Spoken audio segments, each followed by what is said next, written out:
Bonjour et shalom à vous tous qui, à travers le monde, vous me suivez à travers Oreb TV, la tour de l'espoir. Je suis encore heureux de me savoir chez vous. Comme c'est ma première vidéo depuis que 2020 a commencé, je profite de l'occasion pour vous souhaiter mes meilleurs vœux de santé et de protection, surtout à l'heure de la pandémie qui sévit dans le monde.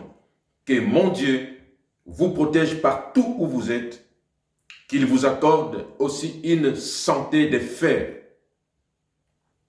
Je profite également de cette même occasion pour remercier tous mes abonnés et tous ces internautes anonymes qui m'ont accompagné durant 2019. Vous avez été mon encouragement. Que mon Dieu vous bénisse et vous rende au centuple du fait d'avoir soutenu les ministères que nous faisons à travers les réseaux sociaux.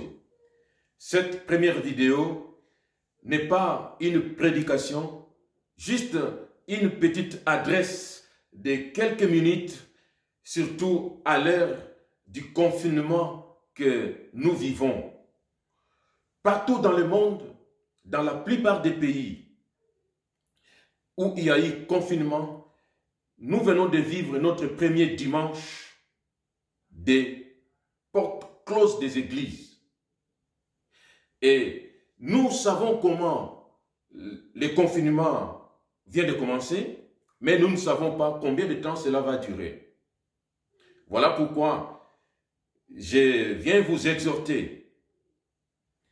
Le confinement pour les chrétiens ne signifie pas férié spirituel. Le confinement pour les chrétiens ne signifie pas vacances spirituelles. Les églises peuvent fermer leurs portes, mais ce n'est pas pour autant que la porte de ton cœur doit également être fermée. Les portes des églises peuvent être fermées. Cela ne signifie pas que ta bouche pour rendre gloire à Dieu, pour rendre culte à ton Dieu, pour rendre à Dieu les louanges qui lui sont dites, doit également être fermée. Oui, par le fait du confinement, chacun peut se retrouver chez soi, cherchant à rendre culte dans un lieu autre que les lieux habituels de l'Église. Mais ce n'est pas pour autant que les cultes à rendre à Dieu doivent également changer. Les lieux de culte changent, mais notre façon de rendre culte, notre manière de rendre culte à Dieu doit rester intacte. Souvenez-vous, Daniel en captivité, il était resté fidèle à lui-même, fidèle à ses habitudes de rendre culte à son Dieu. Je t'encourage d'emboîter les pas de Daniel. Paul en prison, il n'a pas cessé de rendre culte à son Dieu. Voilà encore un autre modèle. En ce temps de confinement, nous devons dire comme avait dit Ésaïe. Ésaïe 62, verset 1, je lis. Pour l'amour de Sion, je ne me tairai point. Pour l'amour de Jérusalem, je ne prendrai point de repos, jusqu'à ce que son salut paraisse comme l'aurore et sa délivrance comme un flambeau qui s'allume. Pour l'amour de ton Dieu, pour l'amour de mon Dieu, je ne me tairai point, même en confinement. Je célébrerai l'Éternel, même personnellement, même individuellement. Pour l'amour de Sion, je ne me tairai point. David d'ajouter, je louerai l'Éternel tant que je vivrai. même en confinement, tant que je vivrai, je louerai l'Éternel. Alléluia. Bien-aimés, chacun de nous, chaque famille, chaque personne doit chercher à organiser à sa manière le culte à rendre à Dieu chaque dimanche. Tu as été un habitué de l'église chaque dimanche. Ce n'est pas le confinement qui va te priver de cette habitude de rendre culte à Dieu, même en famille. Reste fidèle à tes habitudes. Ne cherche pas à passer le dimanche comme un jour ordinaire de la semaine. C'est un jour spécial que tu as eu toujours à dédier à Dieu. Même à la maison, organise un culte personnel à l'honneur de ton Dieu. Et Dieu te bénira.